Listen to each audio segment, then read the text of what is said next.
All right, welcome. My name is Ryan Daly. Welcome to ldsbookreviews.com. Today we're going to do another review, but we're going to do a collector's review today. So again, with a new form of videos, some of the videos I'm going to be doing is focusing on collector items in the book world or in Mormon collectors. So I actually today am going to be reviewing one of my favorite stories about the publication of the Book of Mormon. It is an 1858 Book of Mormon printed by James O Wright. This is going to be nicknamed the first pirated edition or the first unauthorized edition of the Book of Mormon. It was printed by James O Wright in 1858. You see, I actually have two copies here, and I'm going to explain why as we talk a little bit about James O Wright and what he did with the Book of Mormon. So this is one of my favorite books in any collection. Now, it's not the most valuable, and there are estates of this that are more rare than others, but I love this story. This is one of my favorites.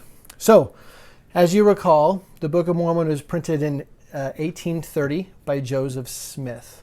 Now, that Book of Mormon that was printed in 1830 was copyrighted before the organization of the church, and it was copyrighted in 1829, 1830. And at that time, the copyright laws ran for about 27 years. That was the copyright laws at the time, at which point after 27 years, the book would then go into public domain. So we're going to fast forward to 1858. The Mormons have left and exited the United States, taken with them a unique doctrine of polygamy, moved into the West, started to build a city, and were very unknown or very sensational to the Easterners. So James O Wright is an entrepreneur in New York around this time, and everyone is talking about the crazy Mormons in the West. Now, as they're talking about the Mormons in the West, this is because entertainment has changed Mormons into the sensational villain. They're the ones who are going to steal your daughter if you're traveling out west and force them into a polygamous marriage. They're the villains, they're the murderers, they have secret rites and secret combinations. And so they're doing these things. And so all of society is kind of rumoring and talking about Mormons in the West and what they're doing out there. Now, James in his personal circle had these experiences as he's hearing about this, and he realizes that the Book of Mormon is about to become public domain.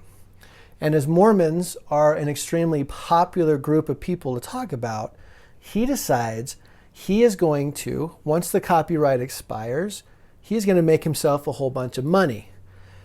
He's going to print a copy of the Book of Mormon under public domain. What's interesting about this book is he is going to go ahead and print 4,000 copies of the Book of Mormon. Now here I'm going to show you a few things to note about the James O Wright edition of the Book of Mormon. First of all, you're going to notice there's no date on the title page. The title page is just going to have Jas O Wright at the bottom and company as the publishers. It's going to be printed from the third American edition, which is carefully revised by the translator. Now that's an interesting note because he doesn't actually publish the first edition. There's some unclarity as to copyright law at the time, whether every time a new edition came out it renewed or not. So the irony is he published not the first edition, but the third edition of the Book of Mormon that was printed in 1840 in Nauvoo. So he decides to publish that. He does an advertisement for the Book of Mormon, and then he begins an introduction. Now, the introduction in this copy of the book is pretending to be unbiased, but is quite slated. And then you'll see as it goes for a number of pages, it's going to end on page 12, and it's actually going to include on the introduction, page 11 and 12, a letter signed by Charles Anthon regarding the experience Martin Harris had bringing him the characters on the plates. It's going to be his rebuttal to the experience that he claims Martin is reporting differently. So in this introduction, it's actually not a very good pro-introduction, nor is it neutral. It's actually somewhat anti in the introduction. Again, he knows his market are people who don't really care about the Book of Mormon as much as want to talk and read about the Mormons. So he then goes and publishes the Book of Mormon as we know today, or for the most part as we know today, again off the third American edition of the Book of Mormon. And he goes ahead and he prints 4,000 unbound copies. Now, printing 4,000 unbound copies is not unusual at the time. So a lot of publishers, what they did was they printed the unbound copies and they just kept them unbound. It allowed them to take what's considered potentially the most expensive part of the publishing, which is the binding, and bind them as they sold or as they were about to sell, and also allowed for custom binding for different people. So he printed 4,000 unbound copies and then bound a number of them in just a very nice cloth with some design on it, and the Book of Mormon on the side. Just kind of a nice cloth presentation reader's copy. And it's estimated, as far as we can tell, guessing, because sometimes we just have to back guess this, that he may have only done maybe 500 of them bound at the time initially to start trying to sell them. Now here is what is great about this edition of the Book of Mormon. It wasn't authorized by anybody, right? So Brigham Young didn't authorize it. James Strait didn't authorize it. He was dead at the time. The RLDS Church, who at this point didn't have a leader, a direct leader, as Joseph Smith III wouldn't come in for a few years later. No one authorized this. That's why it's called the first unauthorized edition. First edition printed by anyone who wasn't a part of any church or branch off. But James O Wright learned something that Mormons learned a long time ago, and that's you couldn't give this thing away. No one wanted to buy the Book of Mormon, and no one wanted to read the Book of Mormon for entertainment value. They just want to talk about the Mormons. So he could not sell these to save his life. He actually found himself sitting on top 3,500 or more unbound copies of this book and absolutely nothing to do with them. The 500 copies weren't selling. And if you recall, with the first edition of the Book of Mormon, the intention was to sell it. So even when they went to Grandin and said, hey, we're going to sell it for this, Grandin said, I don't think you're going to make any money, so you got to put up your farm. Martin Harris puts up his farm.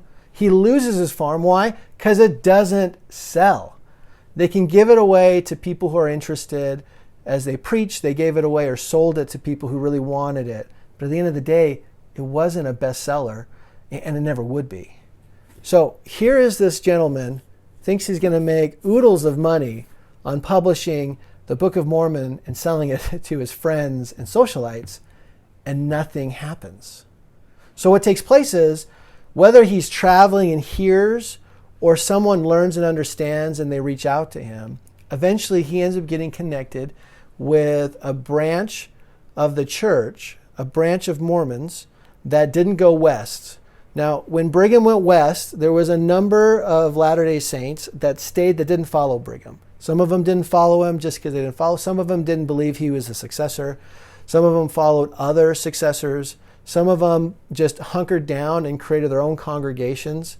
And they all there was a lot of subsets of these congregations that didn't follow Brigham for one reason or another, and had very different ideas as to why. So in these subsets, one of the things that they struggled with was they didn't have access to the Book of Mormon. The only Book of Mormons that were being printed after the death of Joseph Smith were being printed by Brigham Young in Liverpool, England, which is a phenomenal story too that I'll share with you. So if you have time, find that video, 1841 Book of Mormon, Liverpool. In Liverpool, England, because he holds a copyright there, and he's importing them in. He has total control over access to the Book of Mormon. And all of these small branches and divisions all are surviving off whatever they could leave with in 1844 out of Nauvoo, per their personal editions, which after 10, 15 years are falling apart. They couldn't do missionary work. They couldn't unite. They couldn't do these things. One branch hears that he has these copies of the Book of Mormon, and they connect. And pretty much they get really excited and they say, we will buy all of the copies you have. And so that branch leverages quite a bit, purchases what we believe to be the 3,500 or more unbound copies of the Book of Mormon from him. Now, he has a conundrum. He goes to sell these, and as he's heading back to New York after he's brokered the deal, he's realized he can't sell them with this anti-non-believers introduction that he published it with. So he goes back and he pulls out all of those introductions and he rewrites an introduction. Actually, he doesn't rewrite. He gets an elder from the church to rewrite, the church that purchased them, to rewrite the introduction. And it's written by Z. Brooke, elder of the Church of Christ. And he will write one that concludes on page 10 of the introduction, a more pro and more middle stream to pro introduction of Joseph Smith. He will print it as a single signature, and then he will replace the anti-intro into the unbound copies and then deliver them. So at that point, from that point on, they would then bind, you can tell that all of the second estate with the friendly introduction, then get bound in very economical boards and leather strips, and they become well used. So what then took place was that particular organization ended up struggling and closing down. They ended up financially being insolvent. And they actually merged with others, and that merging is what actually brought those copies of the Book of Mormon into the larger group that would eventually develop and become the RLDS, the Reorganized Church of Jesus Christ of Latter-day Saints. And so those editions would then fall into their hands, and that would be the edition, the unofficial, unauthorized edition from 1858, that the Reorganized Church would use in their not only the proselyting efforts, but in all of their growth and communal efforts until 1874, when they would print their own copy out of Plano, Illinois. And so a book that was intended to bring success and wealth to one entrepreneur eventually would be arguably the sole means of what I'll say maintaining Mormon thought in the Midwest outside of Brigham's movement. And so this is actually a really interesting, critical book. They're not the most valuable.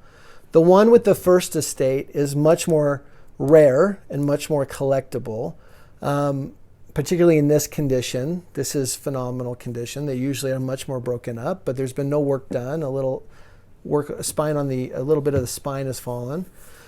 But the ones that you do find mostly will be the Zadok edition, and they will be well used and absolutely demolished. And the reason they'll be absolutely demolished is because they read them. They had them.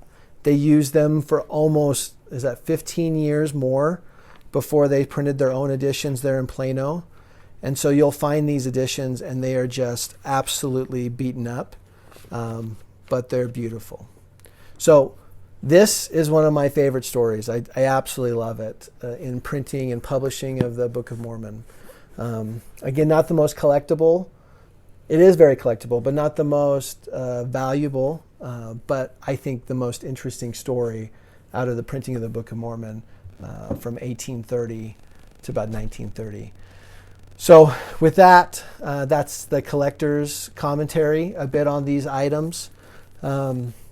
Again, beautiful together, beautiful editions. The one with the Zadok, the Pro introduction, is much more common than this one, which is the one with the original anti-introduction or mid to anti-introduction. And then, but oftentimes most collectors will only seek to have one. I just happen to borrow a set of both of them. So with that, thank you. That's ldsbookreviews.com. That is the James O Wright Edition, 1858, of the Book of Mormon. Feel free to ask any questions in the comments below. Subscribe to ldsbookreviews.com, where we also will do book reviews of books as well as collector reviews of particular items.